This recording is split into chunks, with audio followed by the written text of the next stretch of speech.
Sandali lang po, ano? Naayos lang.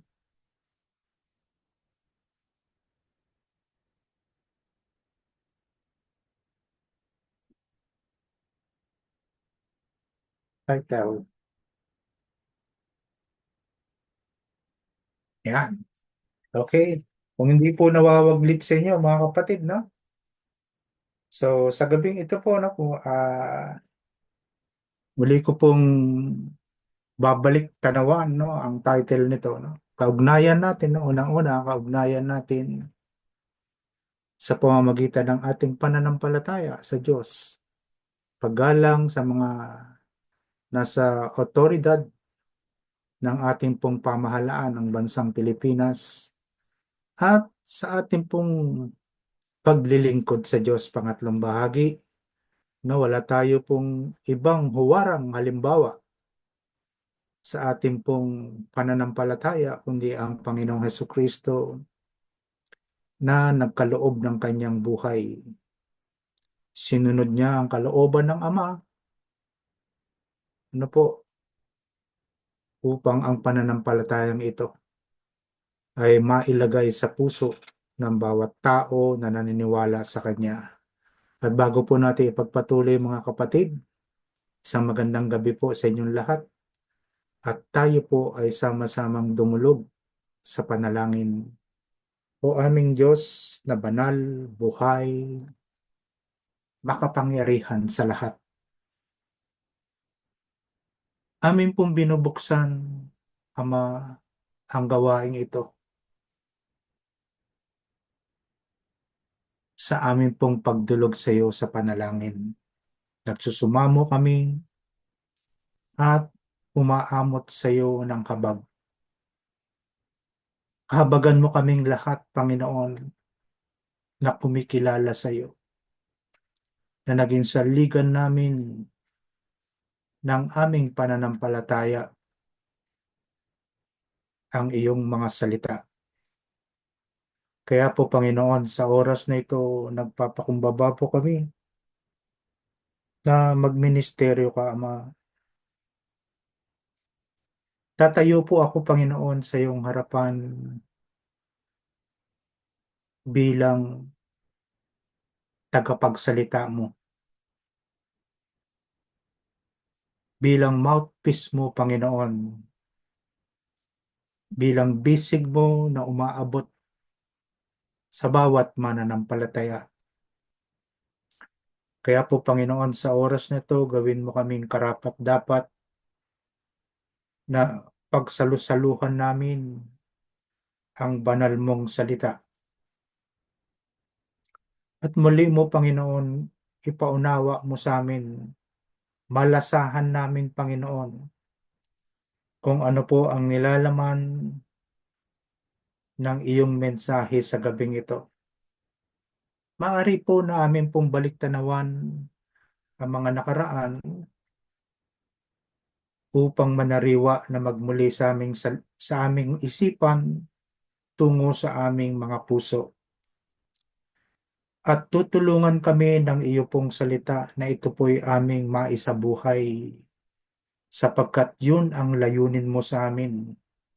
Sundin namin ang mga itinuturo mo sa amin, dakilang Diyos. Kaya po, Panginoon, sa oras na ito hanggang sa matapos, ipaunawa mo sa amin, magsilbi itong karunungan sa aming isip at sa aming mga puso. Maraming marami pong salamat. Ipinagkakatiwala po namin sa iyo ang aming pag-aaral ng iyong salita sa pangalan ng Ama, ng Anak, Espiritu Santo. Amen and Amen. Kaugnayan, paggalang, huwarang halimbawa. Okay,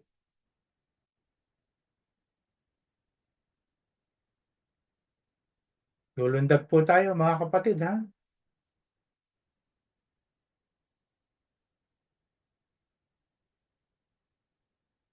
Yan, para po mabalik tanawan natin, no? Kung ano po ang ating pinag-aaralan. Hanggang sa matapos po natin ito at sa mga darating po na linggo, Sundan nyo lang po kami, ano? Para po sama-sama natin makita po kung paano inilalahad yung sulat na ito ni Saint Peter para sa bayang Israel at sa mga mananampalataya. Tayo po bilang mga hintil. Ano si Kristo? Sabi nga po ni Kuya Romy kanina, ano si Kristo para sa atin? Siya ang buhay na pundasyon. Makikita niyo na po kung paano po tatakbo yung liham na ito po, no? Para lubusan po natin maunawaan. Siya ang buhay na pundasyon. Si Kristo po ay buhay. Si Kristo ang pundasyon ng ating pananampalataya. Amen po ba, mga kapatid? Kung si Kristo ay nabubuhay sa isang mananampalataya, na isasagawa niya po lahat ng kautusan, tuntunin, no? Na kanya pong narinig mula sa banal na kasulatan. Kaya po ang sabi ni Saint Peter, lumapit kayo sa kanya, sa batong buhay. Tingnan niyo po, no? Pinalalapit niya po, ni-encourage niya ang tao na lumapit sa Diyos. Huwag kang lalayo. Dalawa lang naman yan. May lumalayo, may lumalapit. Yan lang naman po ang ganyan lang ang mga practical na pamumuhay ng tao. May lumalayo na po at may lumalapit sa Diyos. Kapag lumalapit tayo sa Diyos, lumalapit po siya sa atin. Di po ba? Kapag lumalayo ka, lumalayo po yung gap ninyo ng Diyos. Very practical po yan. Siya ang mahalagang pundasyon ng mga mananampalataya. Tayo po yung ginagamit. Tayo po yung, ano po, tayo po yung binabanggit na Saint Peter, mga kapatid, na may pundasyon ng pananampalataya mula sa may akda. Walang iba kundi ang Panginoong Hesukristo. Lumapit kayo sa Kanya sa batong buhay na itinakwil ng mga tao, ngunit pinili ng Diyos at mahalaga sa Kanyang paningin. Mahalagang mahalaga po sa Amang Banal na nasa langit ang Kanya pong kaisa-isang bugtong na anak na si Hesukristo. Kaya nga mahalaga siya sa inyong mga sumasampalataya, mga kapatid.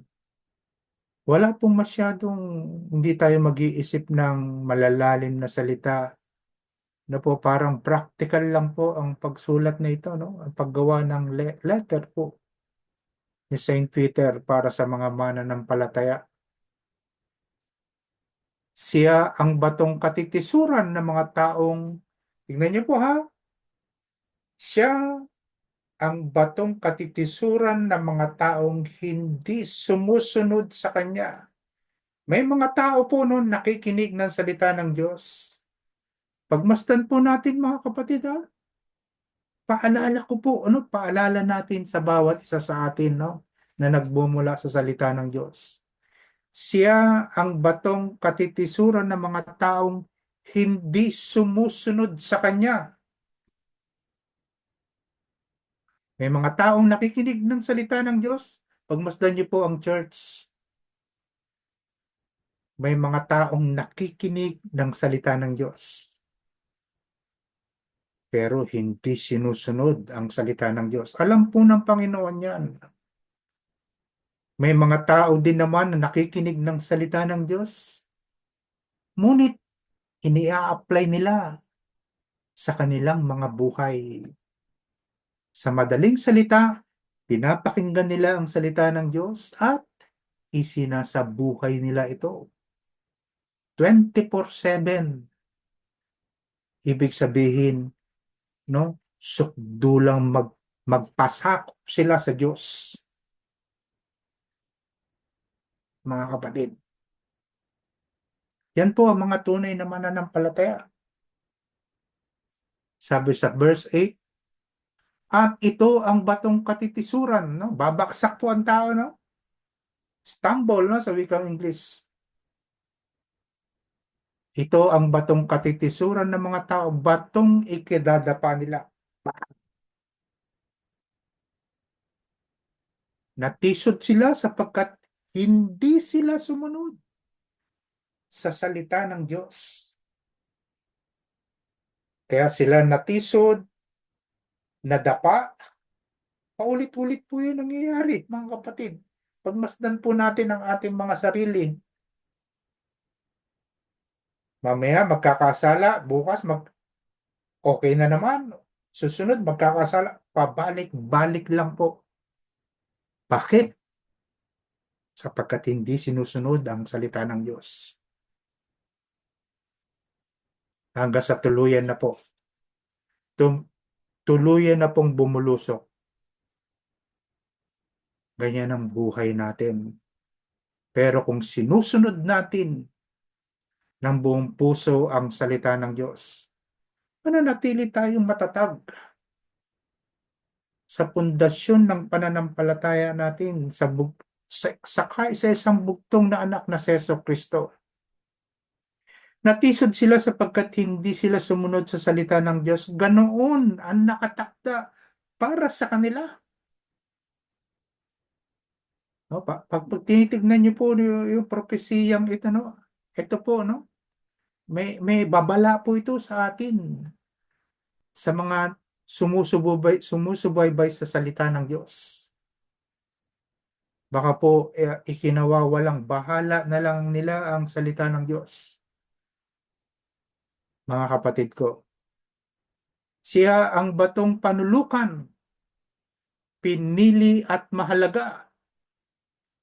In verses 6, 7b, sapagkat sinasabi ng kasulatan, tignan ninyo, inilalagay ko sa sayon ang isang batong panulukan, pinili at mahalaga. Hindi mapapahiya ang sinumang sumampalataya sa kanya. Makikita niyo po, no, ang Mount Zion, isang solid na bato po yan, no? Bundok po yan, no, na lumalaki po. Yan po ay nasa hilagang silangan po ng Jerusalem. Sakop po yan ang lupain ng Israel, mga kapatid. Nasa panahong ito, binobomba po ng Iran. Inuulan po ng misil, no? Ayon sa balita po, no?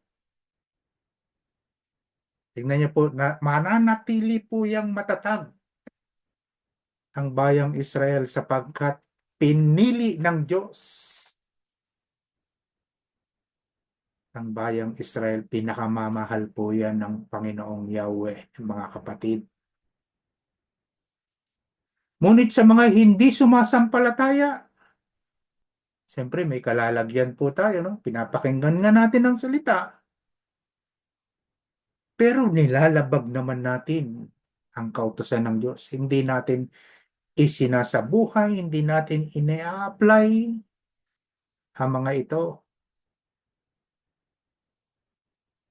Sabi po yan, ang batong itinakwil ng mga tagapagtayo ng bahay ang siyang naging batong pundasyon.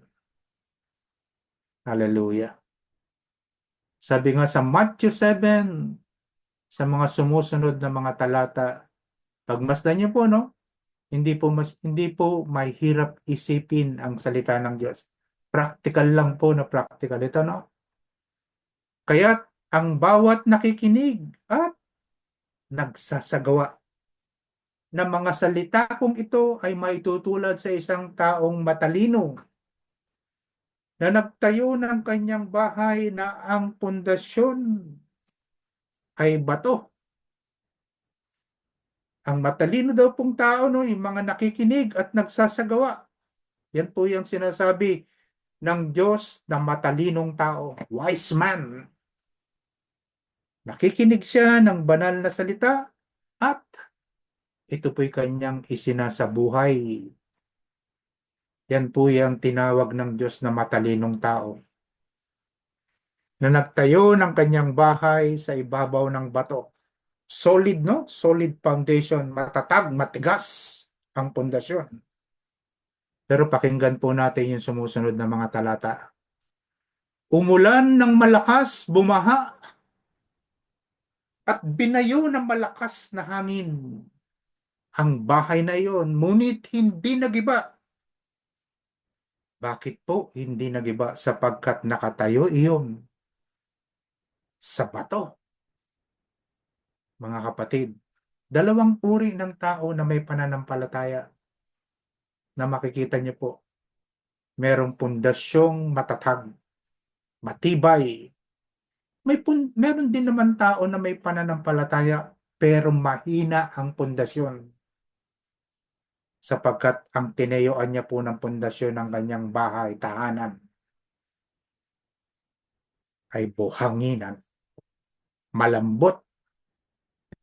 Mga kapatid, tignan po natin sa susunod na mga talata, talatang 26-27. Ang bawat nakikinig ng aking salita, ngunit hindi naman nagsasagawa ng mga ito, ay maitutulad naman sa isang taong hangal na nagtayo ng kanyang bahay sa buhanginan. Mga kapatid, dalawang uri lang ng tao ang nabubuhay sa mundo. Isang matalinong tao at isang hangal na tao. Tignan niyo po, mga kapatid, ang matalinong tao, nag-iisip siya ng malalim bago niya isagawa. May mga tao din naman na ang akala ng bawat isa sa atin ay nag-iisip siya, pero mababaw ang kanyang pag-iisip.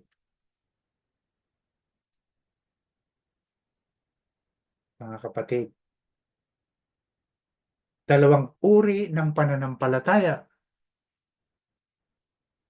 Isang matibay na pananampalataya at isang madupok na pananampalataya. Mga kapatid, very practical po ang ating pag-uusapan po. Anong nangyari po sa taong nagtayo ng pundasyon ng kanyang bahay sa ibabaw ng buhanginan? In verse 27, umulan ng malakas, bumaha at binayo ng malakas na hangin ang bahay. Ito ay bumagsak, lubusang nawasak, na-destroy, mga kapatid, ang tahanang iyon sapagkat marupok, malambot ang pundasyon niya, buhanginan. Kapatid, nasa sa atin po ang desisyon, mga kapatid. At tayo din po ang nakakaalam kung ano po ang pundasyon ng ating pananampalataya. Tayo ang magpapatunay, tayo ang nakakaalam kung ang pananampalatayang nasa atin ay matigas ba na katulad ng isang bato o madupok ba katulad ng buhanginan. Tayo na po, mga kapatid, ang nakakaalam nito. Pagpatuloy lang po tayo. Siya ang unang pinili sa lahat.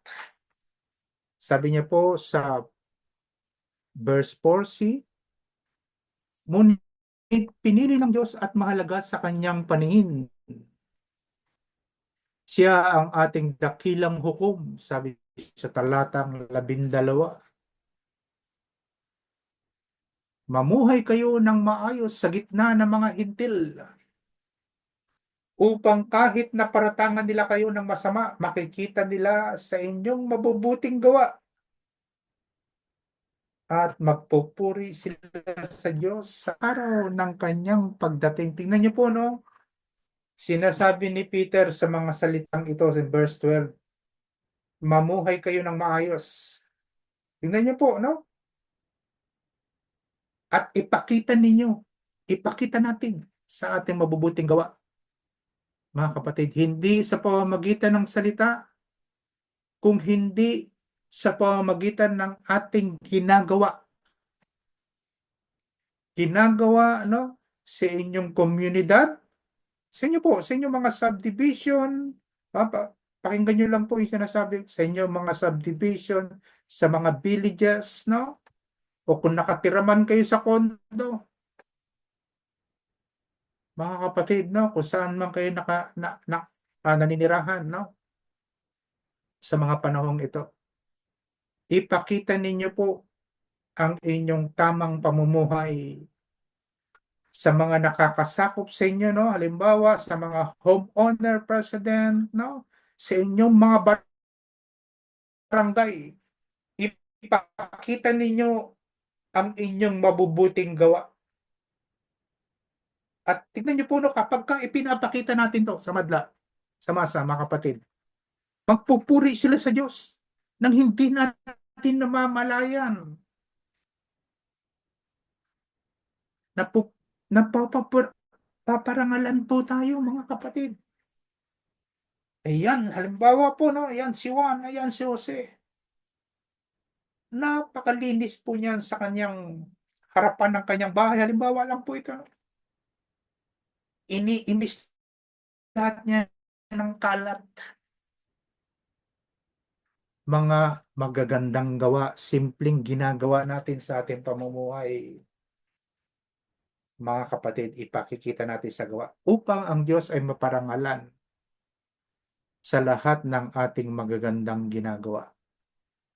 In Matthew 5:16, gayon din naman dapat ninyong paliwanagin ang inyong ilaw sa harap ng mga tao upang makita nila ang inyong mabubuting gawa at papurihan ang inyong amang nasa langit. Hindi man ikaw ang maparangalan, mapurihan ng mga taong nasa iyong paligid, ngunit ang Diyos, napaparangalan siya dahil sa ating mabubuting gawa. Habang tayo habang tayo nakikihalubilo, mga kapatid, sa inyo pong mga lugar, no, sa palengke, sa inyo pong komunidad, no? O sino man mga taong nasa ating paligid, na po nakikihalubilo tayo. Hayaan natin na magninga sa ating buhay ang liwanag ni Kristo, ang liwanag ng matibay na pundasyon na nasa inyo. Huwag natin itatago. Huwag natin ilalagay yung nagliliwanag sa atin na salita ng Diyos sa ilalim. Hindi po maliliwanagan ang mga taong nasa ating paligid sa pamamagitan ng inyong mabubuting gawa. Bagkus ito po ilagay ninyo sa tamang patungan ang liwanag na ito upang sila ay maliwanagan sa pamamagitan ng ating magagandang gawa. At tignan niyo po, no? Papapurihan po ang amang nasa langit, mga kapatid. Hallelujah! Oh, praise the Lord. Sa aklat po ng Apeso, Kabanata 5, talatang 8 at 9. Dati kayo'y nasa kadiliman. Imaginein po natin ang salita ng Diyos. Pag nilalayan po natin at pagbulay-bulayan. Dati kayo'y nasa kadiliman, ngunit ngayo'y nasa kaliwanagan na sapagkat kayo'y nasa Panginoon. Ang instruction po ni Peter, mga kapatid, mamuhay kayo ngayon ng nararapat sa mga taong nasa liwanag. Kapag ka napakinggan mo ito, no, ngayon ang nais ng Diyos na isagawa mo. Sapagkat kayo'y nasa Panginoon,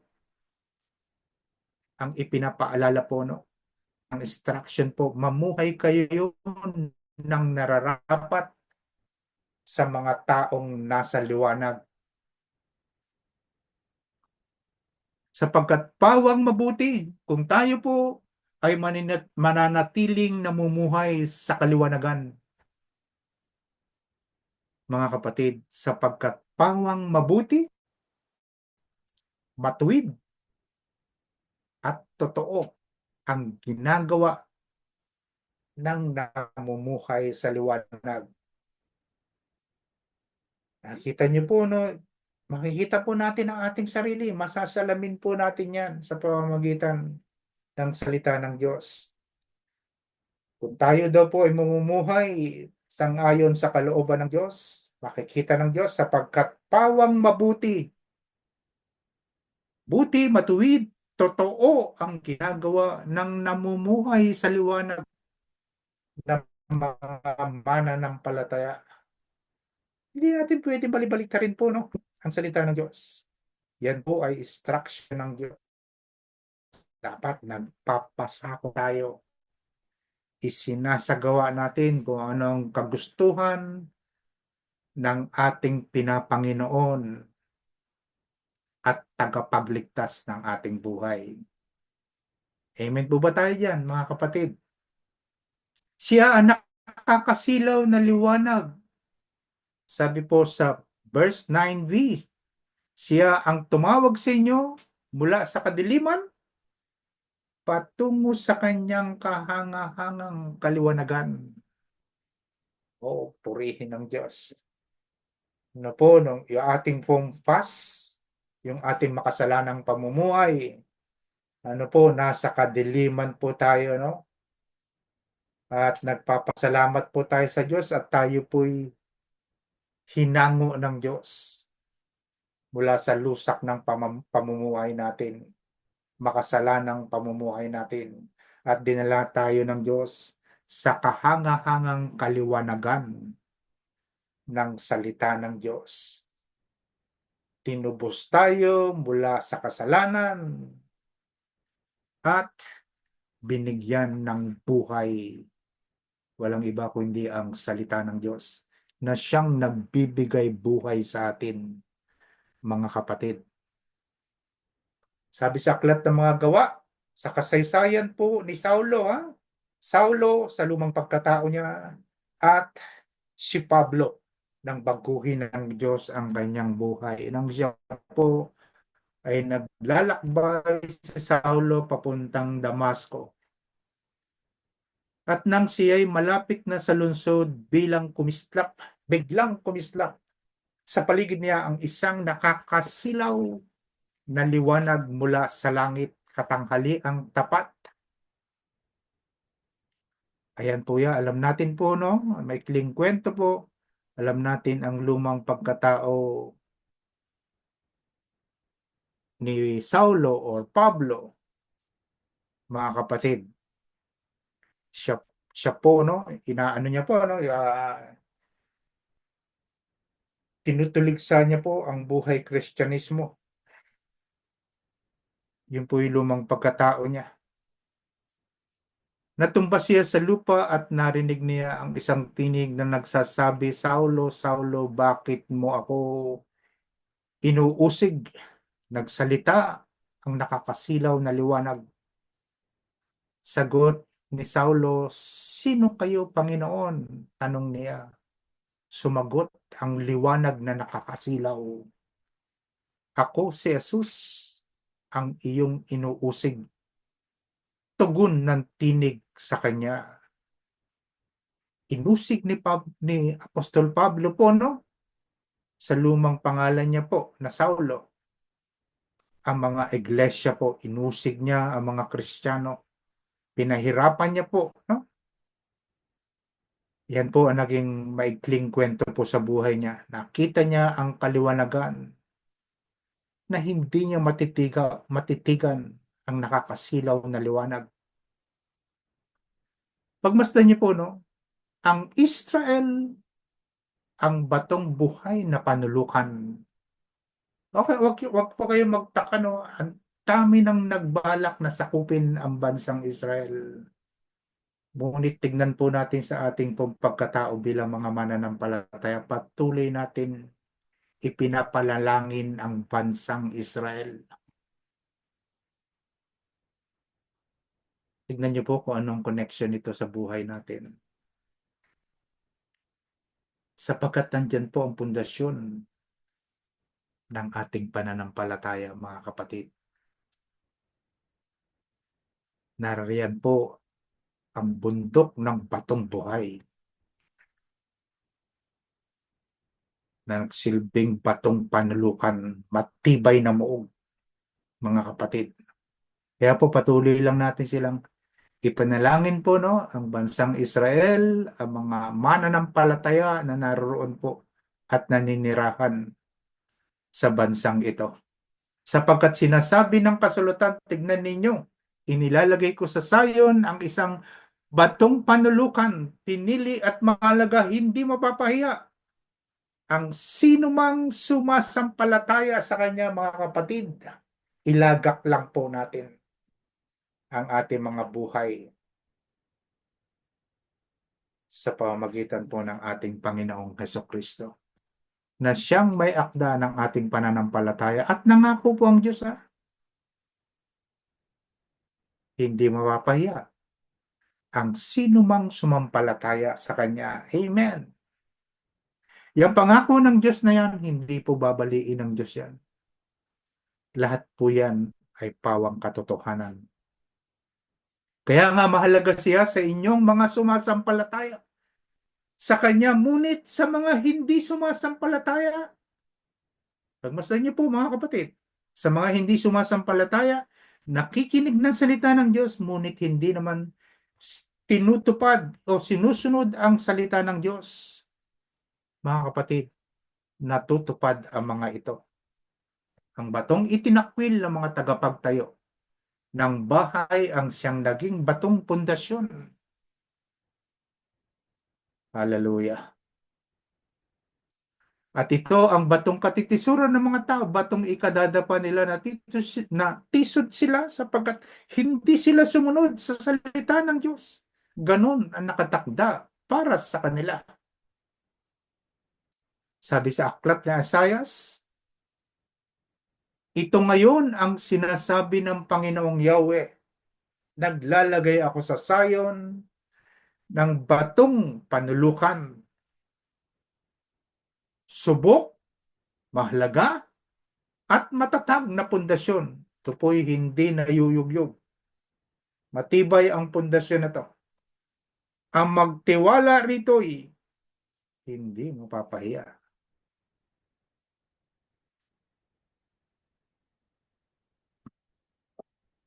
Mga kapatid, yung belief po, no, yung beliefs natin, paniniwala natin sa Kanya,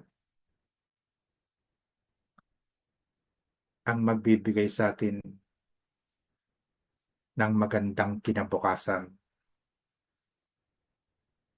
ang kaloob ng Diyos na buhay na walang hanggan sa mga taong nakikinig ng salita ng Diyos at ito po'y isinasabuhay. Hallelujah.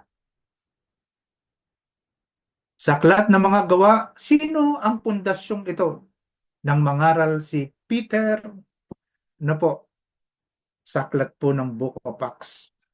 Ang Jesus na ito, ang batong itinakwil ninyong mga tagapagtayo ng bahay, ang siyang naging batong panulukan. Si Jesus po, ang batong buhay, mga kapatid. Sa kanya lamang matatagpuan ang kaligtasan sapagkat walang ibang pangalan sa buong daigdig na ibinigay ng Diyos Ama sa mga tao upang tayo ay maligtas. Hallelujah! Walang iba pong pangalan. Si Jesus lamang ang tanging daan, ang katotohanan at ang buhay. Sa kanya lamang matatagpuan ang kaligtasan sapagkat walang ibang pangalan kung hindi ang pangalan ni Jesus sa buong daigdig ang ibinigay ng Diyos Amang nasa langit sa mga tao upang tayo ay maligtas, ang matibay na pundasyon. Ang pundasyong ito, ang mga taong nagsagawa ng iba't ibang kalooban ng Diyos, iba't ibang ministeryo ng Diyos na sinusunod natin sa panahon ito. Hallelujah, Lord. Purihin ka, Panginoon. Paggalang habang tayo namumuhay sa mundong ito, mga kapatid, no? paggalang.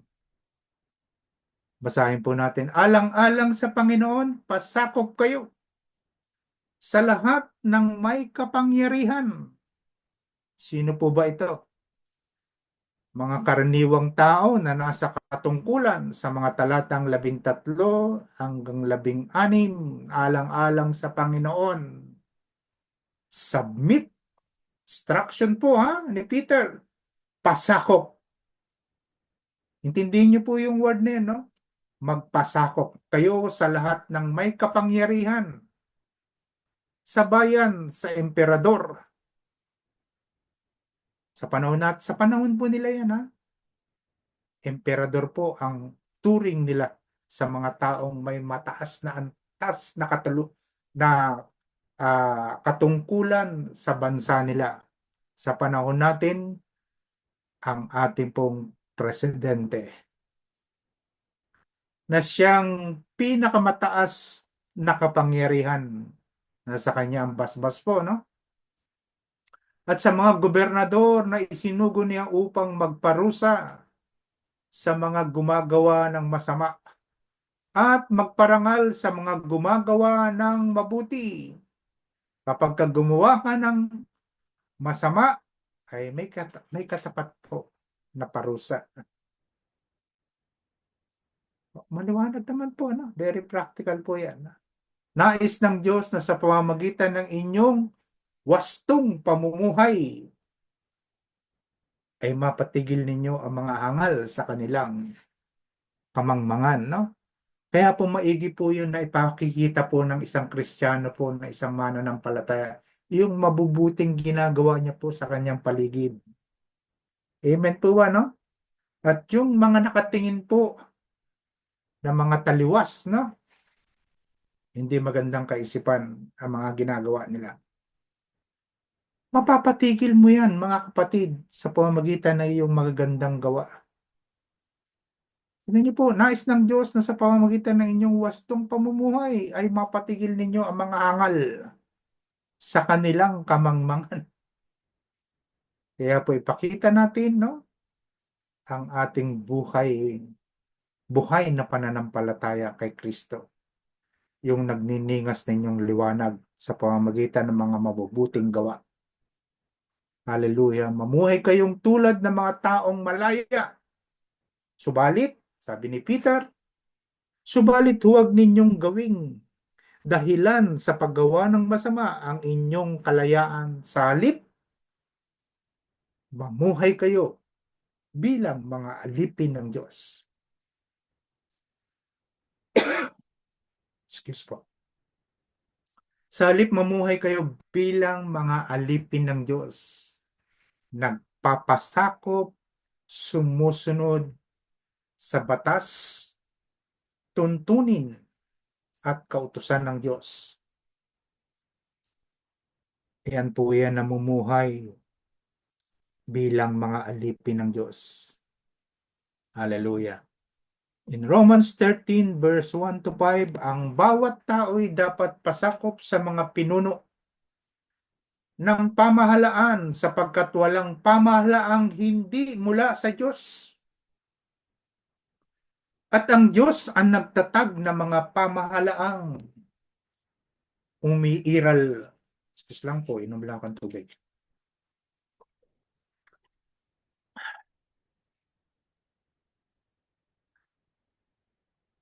Litin natin po, no, sang-ayon po kay Apostol Pablo, no, sa taga-Roma. Ang bawat tao ay dapat pasakop, submit, instruction po yan, no, ng mga apostol sa mga pinuno ng pamahalaan sapagkat walang pamahalaang hindi mula sa Diyos at ang Diyos ang nagtatag ng mga pamahalaang umiiral. Kaya nga ang lumalaban sa pamahalaan ay lumalaban sa itinalaga ng Diyos. At sila'y nararapat sa parusa. Sa mga pinuno ay hindi dapat katakutan ng mga taong gumagawa ng mabuti. Ang mga gumagawa lamang na masama ang dapat matakot. Kung ayaw mong matakot sa mga namumuno, gumawa ka ng mabuti at pararangalan ka nila. Kaya nakikita niyo po yung lumalabag po sa batas. Nakakatikim sila ng parusa. Kung halimbawa, nagmamaneho ka ng sasakyan, ano po, mahilig kang mag-overtake ng mga alanganin at ikaw po ay nakita ng mga taong nagsasagawa sa trapiko. Mapaparusahan ka, matitikitan ka po. Kaya sumunod ka lang, magpasakop ka sa batas. Tumakbo ka lang na naayon sa iyong direksyon. Okay? Sila yung mga lingkod ng Diyos para sa ikabubuti mo. Paano na lang kung wala yung mga taong nasa katungkulan? Napakagulo po ng buhay natin. Eh ngayon po, nasa katungkulan na nga po, no? Sumusunod na tayo sa ano, magulo pa rin. Ngunit kung gumagawa ka ng masama, dapat kang matakot. Dahil sila'y may kapangyarihan magparusa. Sila'y mga lingkod ng Diyos na nagpaparusa sa gumagawa ng masama. Kung walang batas na umiiral po sa kalupaan, sa daigdig, iba po yung batas ng Diyos sa kalangitan, na po, na ibinababa ng Diyos sa pamamagitan ng mga apostol upang mailahad nila sa tao. Ang mga nanunungkulan po, mga kapatid, sila po ay mga lingkod ng Diyos na nagpaparusa sa gumagawa ng masama. Kaya nga dapat kayong pasakop sa kanila, hindi lamang upang hindi kayo maparusahan, kung alang-alang na rin sa inyong budhi. Mga kapatid, tingnan niyo po, no? Tingnan niyo po yung concern ni Apostol Pedro, maging si Apostol Pablo. Yung budhi po ng tao, yun ang concern niya, may malinis na budhi. Kaya nga dapat kayong pasakop sa kanila, hindi lamang upang hindi kayo maparusahan, kundi alang-alang na rin sa inyong budhi. Kapag kamarumi po ang ating budhi, makikita niyo po yan sa ating mga kilos at gawa at maging sa ating pananalita at pag-iisip. Kaya po ang concern ni Peter o ni Pablo, maging malinis ang ating budhi. Nagpapasakop tayo sa batas na umiiral sa kalupaang ito. Okay. Sa inyo po, kung tayo po sa panahon na ito na namamasukan pa rin po, nanunungkulan, no? Sa iba't ibang ahensya ng ating pamahalaan o sa mga private na company o tayo po ay mga guro sa ating pong pinaglilingkurang mga school o sa maliliit po na mga tindahan, ano po, maging sa ating mga tahanan, kung tayo po ay mayroong mga pinaglilingkuran. Mga kapatid, concern po ang Apostol Pedro po sa ating pamumuhay. Mga alipin, pasakop kayo. Tignan niyo po ha, submit paulit-ulit. Pasakop kayo sa inyong mga amo. Igalang ninyo sila. Hindi lamang ang mababait at mapagbigay, kundi pati ang malulupit. Tignan niyo po, magpangaral ang Apostol Pedro na ito. Parehas. Parehas po. Ang igagalang lang po ba natin yung gumagalang sa atin? At ang igagalang lang po ba natin ay yung mababait sa atin? Hindi po, parehas. Makikita niyo po sa pagkakasulat. Mga alipin, pasakop kayo sa inyong mga amo at igalang ninyo sila. Ang instruction po, respect. Hindi lamang ang mababait at mapagbigay, kundi pati ang malulupit, mga kapatid. Okay. Last po, no? Dito siguro tayo magtatapos po. Tutuloy po natin sa Sunday, mga kapatid. Ano po?